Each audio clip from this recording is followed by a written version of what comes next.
Hello everyone, আসসালামু আলাইকুম। কেমন আছো তোমরা?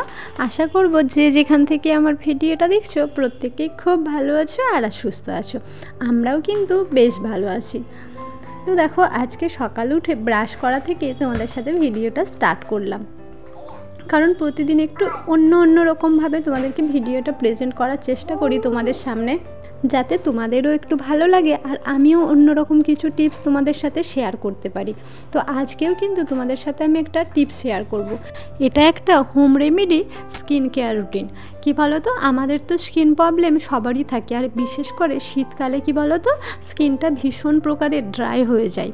তো তাতে আমাদের স্কিনটা যাতে একটু ভালো থাকে, সেই জন্য আমি একটা ডিআইওয়াই তোমাদের সাথে শেয়ার করব। তো ভিডিওটা স্কিপ না করে তোমরা কিন্তু পুরোটা দেখো, আশা করি তোমাদের অনেক উপকার হবে। আর আজকে জানো তো, একটু সকাল সকাল উঠেছি, তো সেই জন্য ভাবলাম একদম ব্রাশ করা থেকেই তোমাদের সাথে স্টার্ট করি ভিডিওটা। না হলে কি বলো তো, যেদিন একটু উঠতে দেরি হয়ে যায় সেদিন ক্যামেরা সেট করে আবার ভিডিও শ্যুট করতে, তো তোমরা জানো যারা ভিডিও বানাও একটু টাইমটা বেশি লাগে, তো তাড়াহুড়ো করে এই ব্রাশটা করে নেওয়া হয়, সেটা তোমাদের সাথে শেয়ার করতে পারে না। তো আজকে যেহেতু হাতে টাইম ছিল, সেই জন্য একদম সকাল থেকেই মর্নিং থেকে ভিডিওটা শ্যুট করতে শুরু করে দিয়েছি।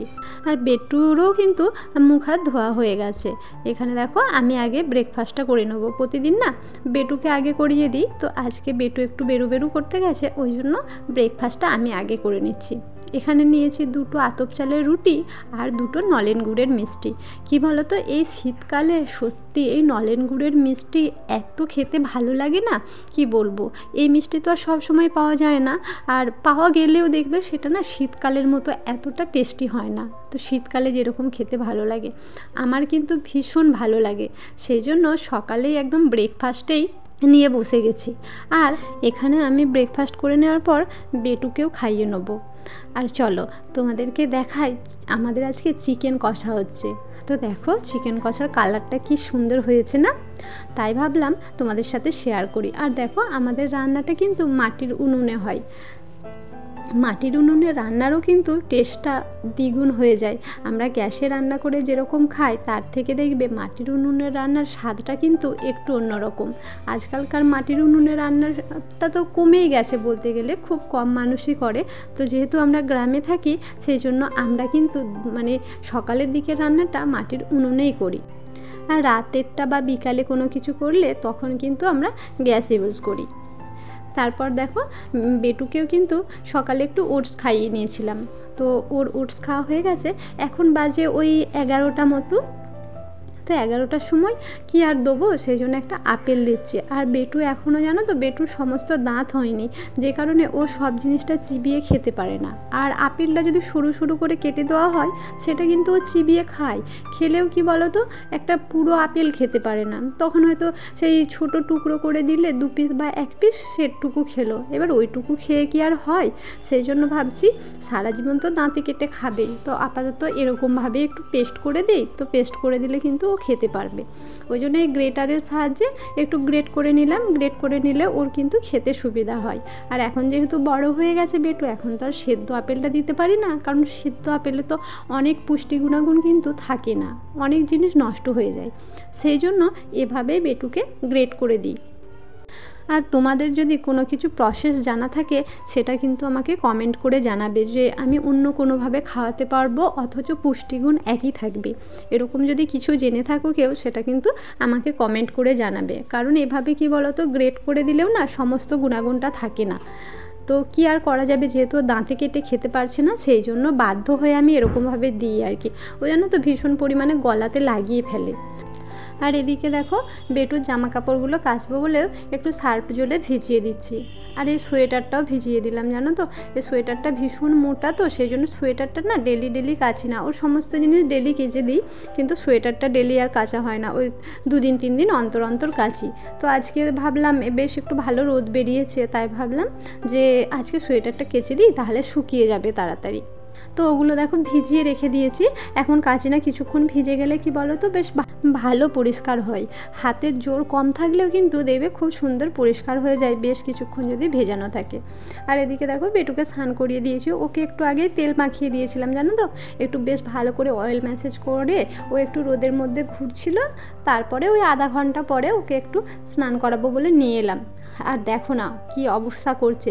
এটা কিন্তু ও শীতে স্নান করবে না বলে এরকম করছে যে তা নয়, ওর হাতে মগ দিতে হবে, ও নিজে মগ নিয়ে স্নান করবে। আর এদিকে দেখো এই ট্যাপ থেকে পানি নেবে, সেই পানিটাও এই গরম পানিটার মধ্যে মিক্সড করবে। যেহেতু ওকে গরম পানিতে স্নান করানো হয়, বলো এই ট্যাপের পানিটা কীরকম ঠান্ডা হয়, সেটা যদি এই গরম পানির মধ্যে দেয় আর গরম থাকবে, সে তো পুরো ঠান্ডা বরফ হয়ে যাবে। সেই জন্যই আমি ওকে দিতে চাইছিলাম না। আর ও পুরো একদম চিৎকার করছে, ওকে দিতেই হবে। তো ফাইনালি অনেক যুদ্ধ করে বেটুর স্নান করা কিন্তু কমপ্লিট হলো। তো চলো এর মধ্যে তোমাদের কয়েকটা মিষ্টি কমেন্ট পড়ে নিই। এখানে বুলুস ব্লগস অ্যান্ড রেসিপি থেকে দিদিভাই কমেন্ট করেছে, খুব সুন্দর ভিডিও দিদিভাই, একদম ঠিক কথা বলেছো। এডিট করা হলেও ভয়েস দেওয়া খুব কঠিন হয়ে যায়। তোমার ডাক পেয়ে চলে এসে সুন্দর একটা ভিডিও দেখে গিফট রেখে গেলাম। হ্যাঁ গো দিদিভাই, একদম ঠিক কথা। কেন বলো তো, কারণ আমরা ভিডিওটা যখন এডিটিং করি না, যে কোনো সময় মানে যে কোনোভাবে করে নিতে পারি। আর ভয়েসটা যখন দিই তখন দেখবে একটা শান্ত স্নিগ্ধ নিরিবিলি পরিবেশ তো চাই। আর তার সাথে আমরা কি কথা বলবো না বলবো সেগুলোও কিন্তু আমাদেরকে ভাবতে হয়, ভেবে কিন্তু এই ভিডিওর মধ্যে বলতে হয়। সেই জন্য ওটা না একটু চাপেরই হয়ে যায়। আবার যেহেতু আমরা প্রথম ভিডিও করছি, আমাদের তো একটু বেশিই চাপ লাগে। এরপর মারফিস ডায়েরি থেকে একটা দিদিভাই বলেছে, বাহ সত্যি অসাধারণ লাগলো গ্রামীণ পরিবেশ, দেখলে মনে শান্তি লাগে। আর এত মজা করলেন, আসলে এই মজাগুলো যান্ত্রিক শহরে পাওয়া যায় না। তবে ভিডিওর মাধ্যমে আপনি আমাদেরকে অনেক সুন্দর একটা ভিডিও উপহার দিলেন। হ্যাঁ গো দিদিভাই, সত্যি গ্রামের পরিবেশ যে মানে কি অসম্ভব সুন্দর, সেটা যারা গ্রামে থাকে তারাই জানে তার মজা। এই ধরো বড় পুকুর, সেখানে হাঁস গরু ছাগল, তারপর গাছপালা, চাষাবাদ, খামার, ধানের গোলা, সর্ষে ক্ষেত, এই সব কিছু মিলিয়ে মিশিয়ে না সত্যি গ্রামটা পুরো একদম অপরূপ সাজে সেজে উঠেছে। দাঁড়াও, যদি কোনো দিন সম্ভব হয় না, আমাদের গ্রামীণ পরিবেশের কিছু ক্লিপ ক্যামেরাবন্দি করে তোমাদের কাছে প্রেজেন্ট করার চেষ্টা করব। দেখবে তোমাদের খুব ভালো লাগবে। আর তার সঙ্গে তোমাকে অনেক ভালোবাসা। এভাবেই তোমরা আমার পাশে থেকো আর আমার ভিডিওতে সুন্দর কমেন্ট করো। তোমাদের এই কমেন্টগুলোই আমাকে ভিডিও বানানোর জন্য মোটিভেটেড করে আর একটা সুন্দর কন্টেন্ট এনে দেয় আমার মধ্যে। এই যেমন তুমি গ্রামীণ পরিবেশের নিয়ে বলে আমাদের গ্রামীণ পরিবেশ নিয়ে একটা সুন্দর ভিডিও বানানোর মতো কন্টেন্ট আমার মাথায় এলো। আর এদিকে তোমরা ভাবছো আমি স্নান করার পরে কেন কাপড় কাচ্ছি, তাই তো? আসলে কি বলো তো, আমাদের তো সুজল ধারার পানি, আমাদের যেহেতু সাবমার্সিবল বসানো নেই, সেই জন্য যদি পানি চলে যায় তাহলে কিভাবে স্নান করব। কারণ শীতকালে স্নান করাটা তো একটা ভীষণ বড় কাজ। সেই কারণে আমি আগে স্নানটা করে নিলাম, যে স্নানটা করে নিই। কাছাকাছি কি বলো তো, যেহেতু আমরা গ্রামে থাকি না, ওটা পুকুর থেকেও আমরা করে নিতে পারবো। কিন্তু স্নানটা তো আর পুকুরে গিয়ে করা যায় না, সেই জন্য আগে স্নানটা করে নিয়েছিলাম। তো স্নান করার পরেও দেখলাম পানি আছে। দেখো আজকে আমাদের লাঞ্চে কি আছে। এখানে লাল চিকেন আলুর ঝোল, শিম আলু ভাজা আর লাউয়ের টক, এটা দিয়েই আজকে আমরা লাঞ্চ করলাম। তারপর দেখো লাঞ্চ করার পরে বিকালে একটু ফল না খেলে হয় না, তো আজকে যেহেতু সেরকম কিছু ফল ছিল না, সেই জন্য একটু শাকালুই খেলাম। এরপর তোমাদেরকে বলেছিলাম আমি আজকে একটা হোম রেমেডি শেয়ার করব, তো চলো সেটাই শেয়ার করি। প্রথমে দেখো এখানে আমি নিয়েছি 1 চামচ টক দই, তারপরে কিন্তু নিলাম 1 চামচ বেসন, আর দেখো অল্প সামান্য একটু মধু নিলাম। নেওয়ার পর একটু লেবুর রস, 1 চোখলা মতো লেবুর রস নেবে, আর 1 চিমটি মতো কাস্তুরি হলুদ নেবে।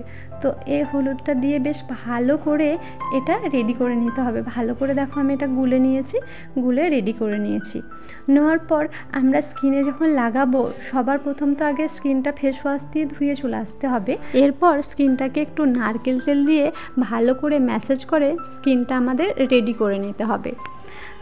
রেডি করে নেওয়ার পরে কিন্তু আমাদেরকে প্যাকটা লাগাতে হবে। কি বলো তো, আমরা যদি স্কিনটা রেডি করে প্যাক লাগাই তাহলে কিন্তু এই প্যাক লাগানোটা পুরোপুরি বেকার, খুব একটা ভালো কাজ হয় না। পুরোপুরি বেকার বলবো না, ওই মোটামুটি কাজ হয় কিন্তু প্রপারভাবে কাজ করে না। সেই জন্য তোমরা কিন্তু ওটা আগে করে নেবে। কি বলো তো, তেলটা দেওয়া মানে না ওটা ক্লিনজিং করা, আমাদের তো ফেস ওয়াশ করলে সমস্ত মানে নোংরাটা বেরোয়নি, সেই জন্য তো ক্লিনজিং করে কিন্তু তোমাদেরকে একটা ভিজে কাপড় বা তোয়ালে কিছু একটা দিয়ে স্কিনটাকে মুছে নিতে হবে। নেওয়ার পরে এই প্যাকটা লাগাতে হবে, দেখবে খুব ভালো কিন্তু কাজ করবে। এরপর এই প্যাকটা 10 থেকে 15 মিনিট রাখবে, তারপর এই প্যাকটা উঠিয়ে নেবে। কিন্তু কেউ ফ্যানের হাওয়াতে কিন্তু স্কিনটা শুকাবে না, এটা কিন্তু একদম উচিত নয়। তারপর তোমরা যে যা ময়শ্চারাইজার ইউজ করো সেটা ইউজ করে নেবে। তো আজকের এই হোম রেমেডি প্যাকটা তোমাদের কীরকম লাগলো তোমরা কিন্তু অবশ্যই কমেন্ট করে জানাবে। আর তার সাথে সাথে আজকের ভিডিওটা এই পর্যন্তই রাখছি। ততক্ষণ তোমরা ভালো থেকো, সুস্থ থেকো, আর আমাদের জন্য অনেক অনেক দোয়া করো। দেখা হচ্ছে আবার একটা অন্য ভিডিওতে।